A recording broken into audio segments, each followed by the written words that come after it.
नमस्कार, एचपीसी विशेष में आपका स्वागत है। मैं हूं नितांशा। विशेष में आज की शुरुआत हम नागौर के डीडवाना से करेंगे, जहां ग्लोबल वार्मिंग का खतरा आज विश्व पर मंडरा रहा है, जिसे जलवायु परिवर्तन से इस विश्व स्तर पर मौसम तंत्र में आश्चर्यजनक बदलाव हो रहे हैं, जिससे मानसून भी प्रभावित हो रहा है। इसके साथ ही जल दोहन की बढ़ोतरी के कारण देश और प्रदेश में जल संकट गहराता जा रहा है और ये जल संकट एक बड़ी चुनौती के रूप में उभर रहा है।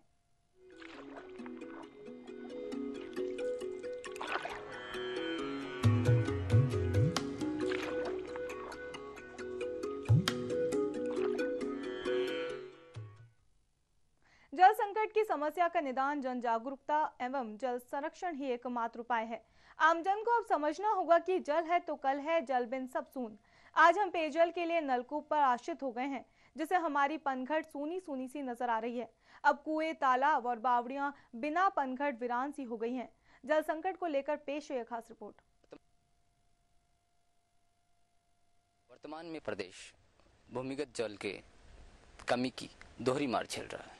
एक तो मानसून की बेरुखी, ऊपर से भूमिगत जल के हो रहे अंधाधुंध दोहन के कारण आज हालात ये हैं कि राजस्थान के 237 खंडों में से केवल 30 खंड ही ऐसे बचे हैं जो पानी की हिसाब से लिहाज से सुरक्षित हैं। बाकी 207 खंड 2008 के अनुसार डार्क जोन में हैं। अपने पारंपरिक जल स्रोतों को हमें कैसे पुनरुत्थान करना है, ये देखते हैं इस रिपोर्ट में। वर्तमान में विश्व की 1/3 जनसंख्या जल संकट श्रेणी में है। भारत में बढ़ती जनसंख्या के कारण वर्ष 2025 में प्रति व्यक्ति जल उपलब्धता 1465 क्यूबिक मीटर रह जाएगी और भारत की गिनती जल संकट श्रेणी में होने लगेगी। उस समय विश्व की 2/3 जनसंख्या इस श्रेणी में होगी। वर्तमान में water for peoples water for life report के अनुसार दुनिया के 1 अरब 20 करोड़ लोगों को पीने का शुद्ध पानी उपलब्ध नहीं है। जल संकट को देखते हुए जल संरक्षण जरूरी हो गया है और आज जरूरत इस बात की है कि जल संरक्षण में आमजन की भागीदारी आवश्यक हो। आम आदमी को जल संरक्षण के लिए आगे आना होगा। मानसून का मिजाज भी साल दर साल बदल रहा है, जिससे हालात विकट हो सकते हैं।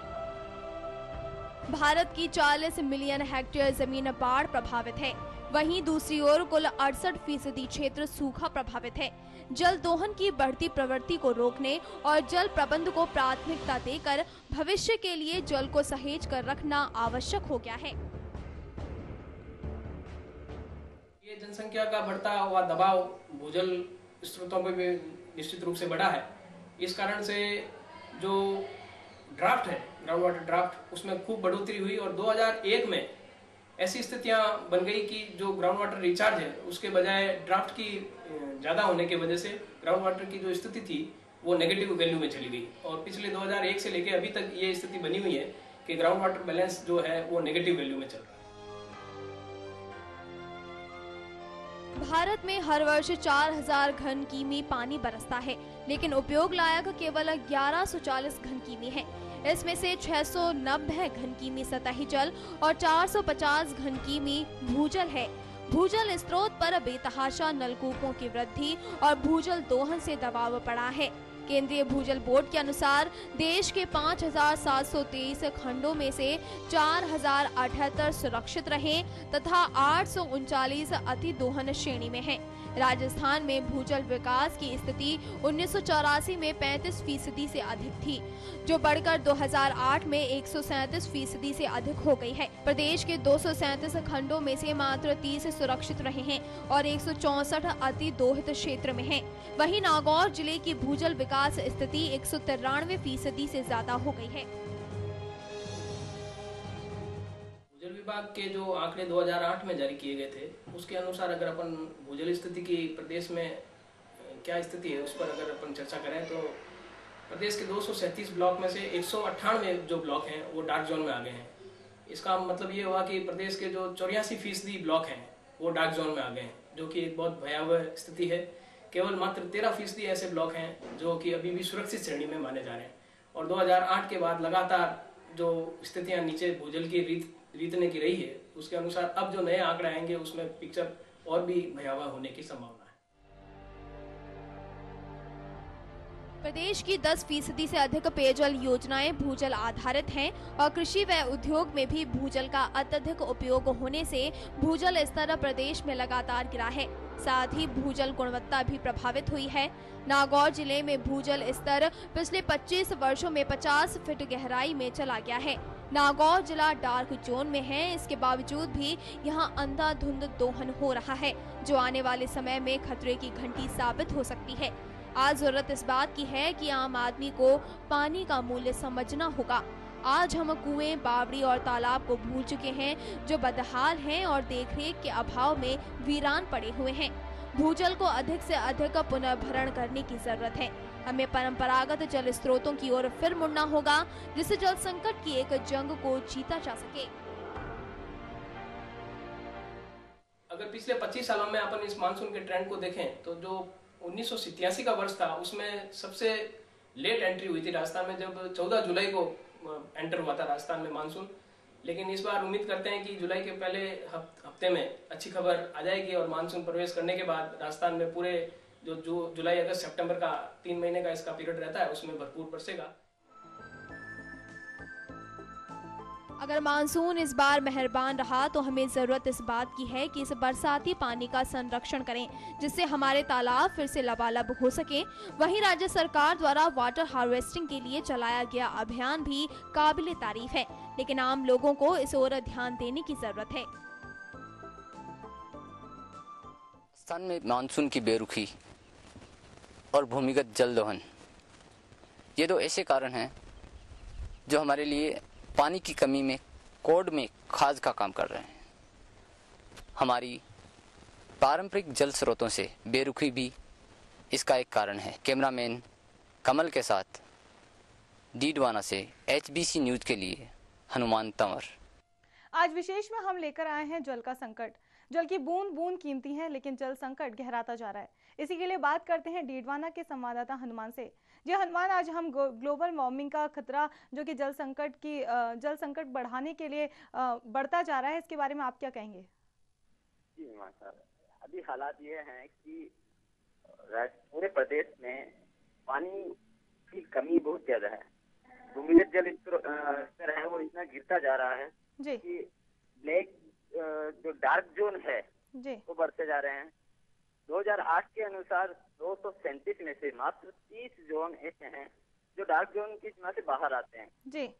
और 2011 की अगर बात की जाए तो जी। अभी तक उसकी गणना आई नहीं है, अन्यथा उसकी भी हालत और भयावह होंगे। जी ऐसे में हम अपने जो पारंपरिक जल स्रोत हैं जी उनको हम भूलते जा रहे हैं, उनसे हम बेरुख हो रहे हैं।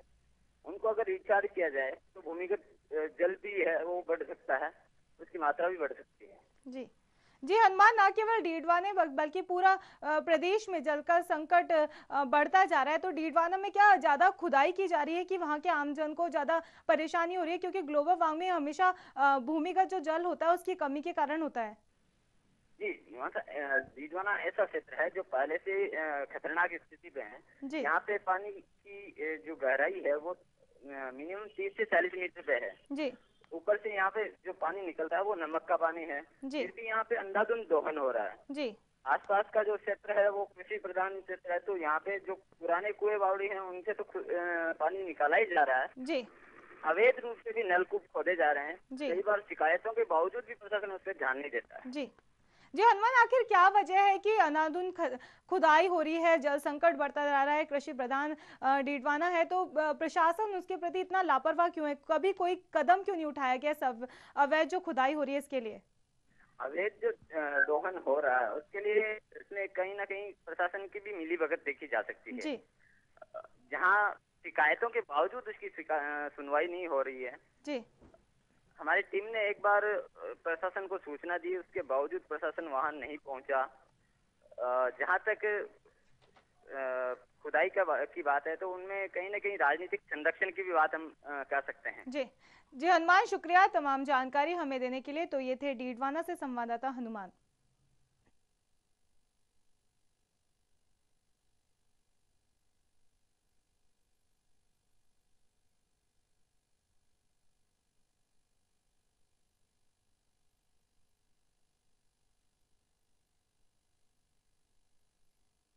एचबीसी विशेष में फिलहाल वक्त एक ब्रेक का, बने रहिए हमारे साथ।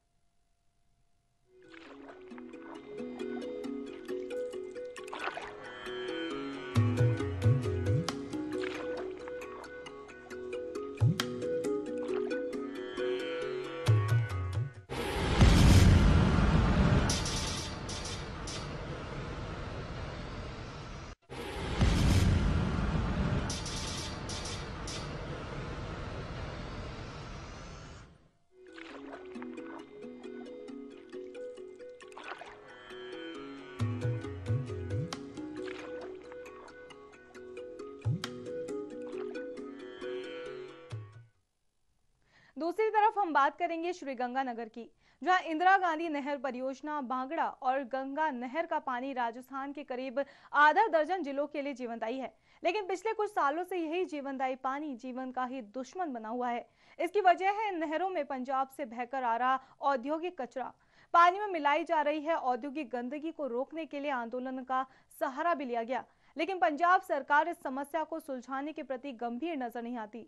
उधर राजस्थान सरकार भी महज आपत्तियां ही दर्ज करवा रही है और हालात ये हैं कि राजस्थान में पेयजल की पूरी जांच तक की व्यवस्था नहीं है।